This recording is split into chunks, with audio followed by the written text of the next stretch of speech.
Hi guys, welcome back to another video. Your relationship with yourself sets the foundation, sets the tone for any other relationship you're gonna have in your life. Today we're going to be talking all about self-love. In this video, I'm going to be sharing with you some ways to work on your relationship with yourself and why I think it's important to put your relationship with yourself above a relationship with someone else. Because if you're watching this video, you've probably had a few thoughts here and there about why you're not in a relationship.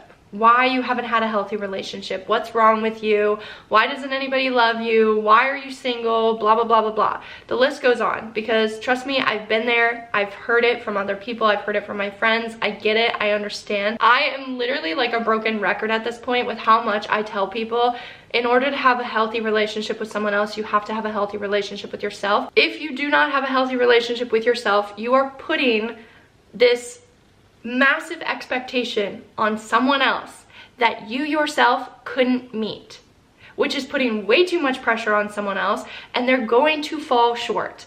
Anytime you put expectations on someone else that you yourself can't even meet, you're bound to be disappointed because they're not going to meet your expectations. You're literally attracting someone who matches where you are. Wherever you are internally, wherever you are with yourself, with your relationship with yourself, is the kind of person that you are going to attract. Everybody thinks that they're going to attract someone who's going to come into their life and who's going to fix them, but really they're a temporary band-aid that makes you feel a little more whole within the hole that you have inside of yourself, but they're not doing you any justice. They're not helping you in a healthy way. They're covering it with a band-aid. They're allowing you to get emotionally attached to them. You're gonna have this unhealthy attachment to this person. So when they inevitably leave, you're gonna feel even worse about yourself because you don't understand why they left. And at the base of every issue, the reason somebody leaves is usually more to do with what's going on inside, because what you are experiencing outside is a mere reflection of what you are experiencing internally. And until you accept that, until you have an understanding on that level, you're not going to be able to move forward. You're not going to be able to heal and find the love that's out there for you that you deserve, because let me tell you, let me say it loud for the people in the back, you deserve healthy love. 100%, everybody deserves healthy love, and everybody is meant to find that. At some point in your life, you will experience love, whether you're in your 20s or you're in your 80s, who knows? The process is different for everybody. Life is crazy in that sense. You could experience love at any point in your life, but the type of love that they receive is based on the love that they give themselves. Are you giving yourself healthy love? Are you experiencing healthy love? And if you are giving yourself healthy love, and somebody comes into your life who's not giving you healthy love, it's the universe's way of like kind of testing you in a sense of like, okay, you've been making the progress, you've been doing the work, you're committing to giving yourself time and attention and working on your relationship with yourself and developing a healthy love for yourself. We're gonna throw in a curveball to see if you can stay on track.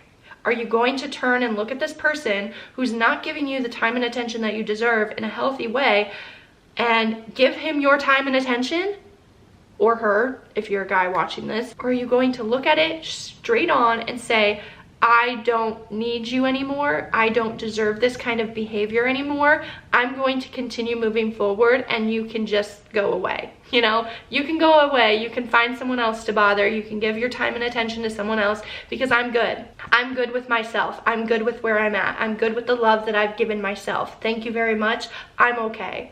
Like, you have to be so secure in yourself and in your relationship with yourself and the love that you're giving yourself to be able to do that. Because it's gonna happen. I've experienced that. I have experienced that time and time again. They were all lessons to reaffirm my path that I'm on, which is I'm going to work on myself, because the person that I end up with, whoever they are, wherever they are, they deserve a healthy love. And I can't give them a healthy love until I can give myself a healthy love. And they can't give me a healthy love until they give themselves a healthy love. And there's no resentment there. There's no hard feelings there. I want my person, my future someone, to want more for themselves, who want a healthy relationship. And everybody can say that they want a healthy relationship, but are you putting in the work with yourself to get that? Or are you just expecting it to fall into your lap? Your relationship with yourself is the most important relationship that you're gonna have in your entire life. It's the one thing that you will have for the rest of your life.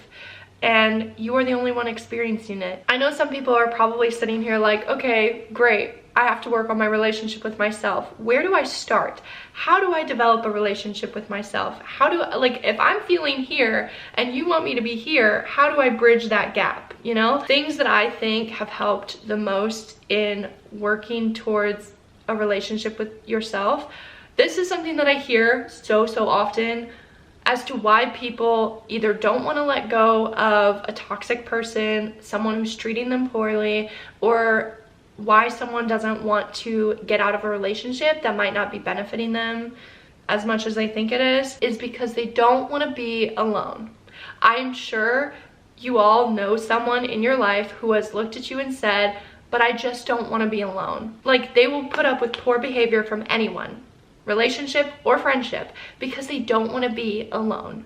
They are so scared of spending time with themselves without anybody else to distract them that they are willing to put themselves through situations that are not benefiting them in the long run, and are actually, you're experiencing those situations time and time again to try to get you to look at yourself in the mirror and be like, okay, I need to spend some time with myself. I need to work through some of these issues so that I can have a healthy relationship someday in the future. And I'll be honest, like, I am a proud introvert. I love being alone. I love my own company, but I did not like my own company at the beginning. And I think that that's a great place to start. Okay, if you are finding yourself in a situation where you are so afraid to be alone because you don't like your own company, you might think that's a terrible place to be at, but I think it's a beautiful place to be at. It's a great starting point because that's where most people start. That is where most people find themselves when they get out of a relationship, is they don't know what to do with themselves. They do not know how to be alone. But guess what? If you flip it over and you look at it from a brighter side, you can see that you have so many opportunities in front of you. The possibilities are endless for you. Literally, you can try anything. You can do whatever you want without having to wait for someone else to join you. You have so much freedom that's just been given to you. What are you gonna do with it? How are you going to utilize that freedom moving forward? I know it can be the most scary thing in the whole world to experiencing life by yourself after experiencing life with someone else, whether that's a friend or a significant other. But let me tell you, the amount of freedom and the confidence that you gain from doing things alone is truly life-changing. And once you get comfortable doing things by yourself, for yourself, oh my gosh, your confidence goes through the roof. You realize what you are worthy of. You realize that you deserve healthy relationships, and you don't have to put up with unhealthy relationships. You don't have to put up with the toxic boy who won't answer you and who leaves you on red. You don't deserve that. You don't deserve to be playing games in your 20s just to date someone, just to get someone's attention. No games should be played, okay? Someone should talk to you straight up, and if they're treating you poorly, tell them so. Tell them so. What's the worst that they can do? Call you crazy? You know you're not. You know you're not crazy. Because you know that if a person was healthy and giving healthy love, you wouldn't feel anxious. You wouldn't feel uncertain in the situation. The situation wouldn't make you feel like shit. Like, to be honest, the situation that you're probably experiencing right now. Let me lay the scene. You're texting this boy. Things are really going well, okay? And then all of a sudden, they're not going well. He leaves you on open for hours and hours on end. I know so many people, guys and girls alike, who have experienced the toxicity of playing games in your 20s to try to date someone. The on and off, back and forth, hot and cold, stupid bullshit that we go through to try to date someone. It's ridiculous and it's uncalled for, and you don't need to experience it. Because once you realize that you deserve better treatment, you won't put up with that. And it's just like it doesn't exist to you. I saw a TikTok video where the girl was like, the second a man leaves me on red for hours on end, There's no coming back from that. You've officially lost your chance with me. And honestly, more people need to take that mindset on and run with it. The second a man leaves you, or a woman leaves you on red for hours on end and then tries to just slide back in like it's nothing, they've lost their privilege to talk to you, because you deserve better. And it's okay to say that. It's okay to acknowledge that you deserve better and that there's nothing wrong with asking for it, okay? There's literally nothing wrong with asking for better treatment, and if they can't give it to you, move on. Move on. Give your time and attention to yourself, because you deserve it, okay? Stop giving it to people who don't deserve it. Like, seriously, stop giving your time and attention to people who don't deserve it when you should be giving it to yourself, because you deserve it. You deserve it. Because until you heal and develop a healthy relationship with yourself, you will not have a healthy relationship with someone else. Like, you won't. You might think it's a healthy relationship, but at some point in time, the walls are going to start to crack. The foundation is going to start to shift, because you haven't set a solid foundation with yourself yet. Anyway, I got off on a little bit of a tangent. Let's circle back here. How do I bridge the gap? Okay, people will find themselves addicted to being alone. Like, they love their own company so much, and now they enjoy being single, and it takes a lot for a man to even enter their bubble or even register on their radar, because they are so okay with themselves and being single. And that's where I'm hoping everybody gets to, because a real man or woman who sees you so secure in yourself, they're going to work that much harder to be a part of that. And if they themselves are also really content with being alone and being in this relationship with themselves and in a really good place with themselves, it makes the pursuit of a relationship with someone more pure. Because they know at the end of the day, if things don't work out, they're perfectly okay with themselves. There's no desperation behind it. You're not desperately searching for someone else to fill a void, because you've already filled it with yourself. You're not desperately searching for a relationship to feel fulfilled in life, because you've already fulfilled yourself by doing the things that you want to do. And that's a beautiful thing. And so many people overlook it and don't think that that matters and don't think that's important. A few things I just want to run through really quickly of like ways to bridge the gap. First and foremost, I know it's more comfortable for people to spend time alone when they're in the safety of their own home. I wouldn't necessarily recommend that first and foremost, because it's easy to just stay in your bubble, and you're more likely to gravitate towards the activities that are going to distract you from your problems, like watching TV or reading a book or listening to music and kind of drowning out the noise. So if you do choose to work on your relationship in the confines of your own home, in the safety of your home, I recommend you start with activities that you did when you were a kid. Do things that you enjoyed doing when you were younger, because it sparks a different part of yourself. Now, I think you guys might be thinking I'm kind of crazy with the whole like do things that your younger self did as like activities to build that love and relationship with yourself. But the reason I think this is the case is I've been a nanny for a few years, so I've had my experience watching children and like seeing how they interact with other kids and how they interact when they're by themselves. It's really honestly eye-opening to see how easy it is for a kid to entertain themselves when you don't confine them to a certain expectation. You just kind of let them explore and figure out what it is that they like or don't like. So for example, when I was a kid, things that I really enjoyed doing were singing, dancing, and arts and crafts. And I would play Barbies, I would go outside and play make-believe. Like, I would put on a full concert outside in my front yard. I would do all of these things where I could use my imagination. And I feel like as we get older, we lose that part of ourselves, which then that's why we don't want to be alone, because we find ourselves expecting the joy to come from other people when the joy should be coming from ourselves first. And we had the capabilities of bringing joy to our lives when we were kids without anybody else interfering, and you still have that. Your inner child never goes away. It sometimes gets dimmed, like the light of your inner child gets dimmed as you get older, but it's totally possible to reignite that spark and let your inner child shine through. And again, if you're doing active, present activities that require your active presence, then that helps you establish a good relationship with yourself, because you're doing something intentionally and you're active and you're present in that situation or in that activity. So then you start to grow this good, it's just like if you were to hang out with another person, but just imagine you're hanging out with your younger self.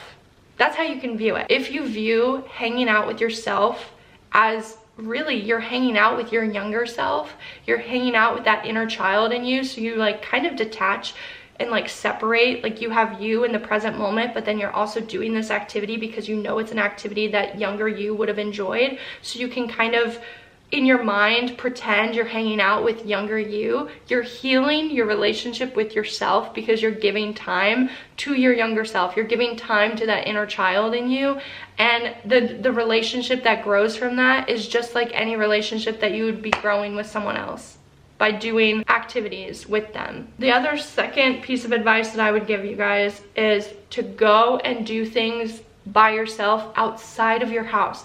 I know it's scary. I know nobody wants to do it. People say, you know, they've taken themselves out on dates. I love doing that. I think that's really fun to do. And I remember I did that a couple times after getting out of my long-term relationship. Something that you can be out and you're out being seen when you're alone, because I know a lot of people are like, well, I don't want to go by myself because I don't want people looking at me and thinking, why is she alone, or why am I alone, why doesn't that person have a friend, blah blah blah. But really, people do not care that much about you or what you're doing, because everybody is thinking about themselves. Like, we are selfish creatures, but we're also very self-centered creatures also. Like, we are more concerned with what we think of ourselves than what other people are thinking of us. So I highly encourage you to go out and do something that you've said you wanted to do. Like, I have a bucket list of all the things that I've wanted to experience and things that I want to try and do.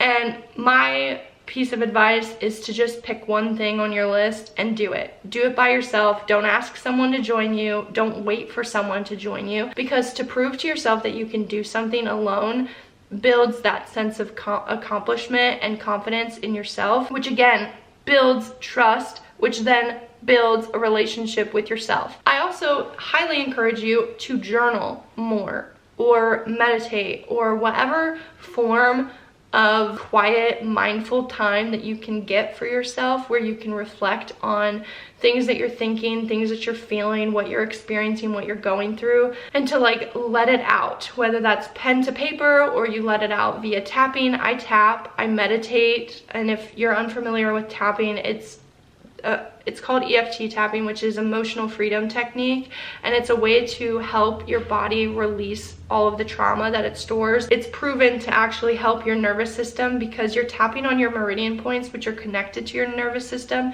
and when you're tapping on a certain issue that you're dealing with, you're releasing that stress that your body is holding on to, so you can move forward.